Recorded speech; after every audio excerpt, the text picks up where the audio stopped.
అందరికీ నమస్కారం. అమ్మ మాట అమ్మాయి బాట ఛానల్కి స్వాగతం. కథ చెప్పుకుందామా? కమలమ్మ ఆద. కమలమ్మ ఆమె భర్త నారాయణ బంధువుల ఇంట్లో శుభకార్యానికి పొరుగురు వెళ్ళారు.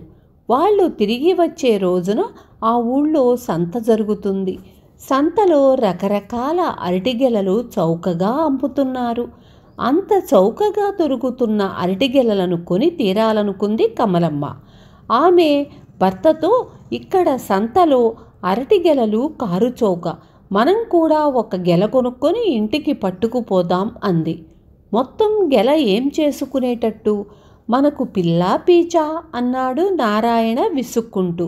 దూరగా ఉన్న గెల కొనుక్కుంటే 15 రోజులు నిలవ ఉంటుంది. ఇక్కడ 4 రూపాయలకు దొరుకుతున్న గెల మన ఊళ్ళో 10 రూపాయలకైనా దొరకదు.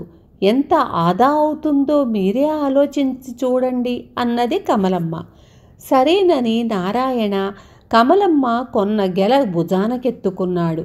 కానీ ఆదా మాట ఎలా ఉన్నా దాన్ని మోయడం అతనికి చాలా కష్టమనిపించింది. దాన్ని మార్గమధ్యంలో భుజం మీద దించి కింద పెట్టాడు.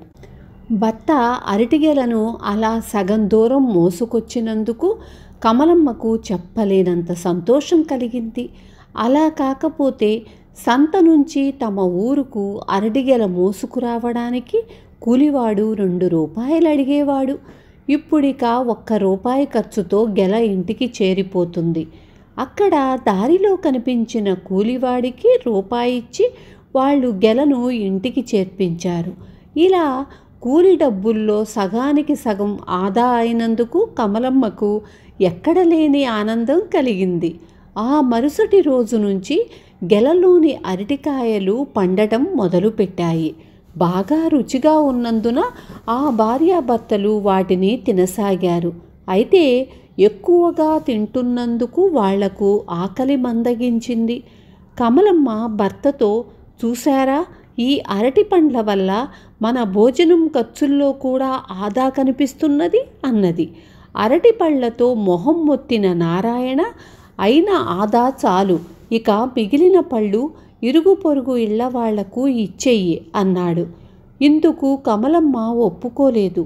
అంత దూరం నుంచి చౌకగా తెచ్చింది పరాయి వాళ్లకు దానం చెయ్యడానికా అన్నదామె. మరి కొద్ది రోజులకు గెలలో మిగిలి ఉన్న పళ్ళన్నీ ఒక్కసారే పండిపోయాయి. 2 పూటలా భోజనానికి బదులు అరటిపళ్ళే తిందామన్నది కమలమ్మ భర్తతో. ఆమెకు గెలలోని 1 పండు కూడా వృధా కావటం ఇష్టం లేదు. ఆమె చెప్పినట్లే 3 రోజుల పాటు వాళ్ళు భోజనానికి బదులు అరటిపళ్ళు తిన్నారు. దానితో గెలలోని పళ్ళన్నీ అయిపోయాయి.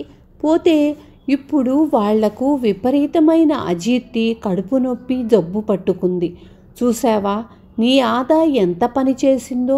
ఇప్పుడు వైద్యుడికి మందులకు అయ్యే ఖర్చు నువ్వు చేసిన ఆదాకు మించిపోతుంది అన్నాడు నారాయణ. ఆ మాట నిజమే.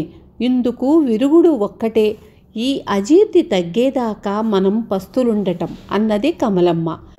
అందుకు నారాయణ ఒప్పుకోక, పస్తులతో నీరసం పట్టుకొని అంతకంతా ఖర్చవుతుంది, అయినా ఈ కడుపు నొప్పి నేను భరించలేను అంటూ వైద్యుడి దగ్గరకు వెళ్ళాడు.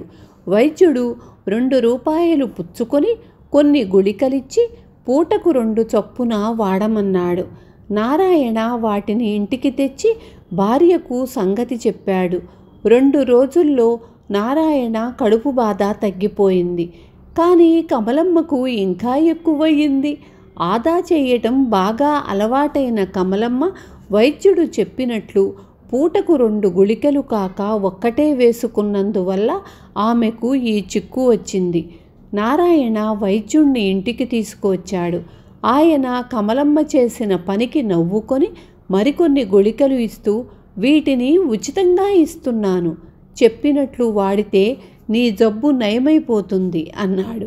అయితే రెండోసారి కూడా వైద్యుడికి నారాయణ కొంత డబ్బు ముట్ట చెప్పిన సంగతి ఆ ఇద్దరూ కమలమ్మకు చెప్పకుండా రహస్యంగా ఉంచారు. విన్నారు కదా, ఆదా చేస్తే ఏమవుతుందో. రేపు మళ్ళీ ఇంకొక మంచి కథతో మీ ముందుకు వస్తాను.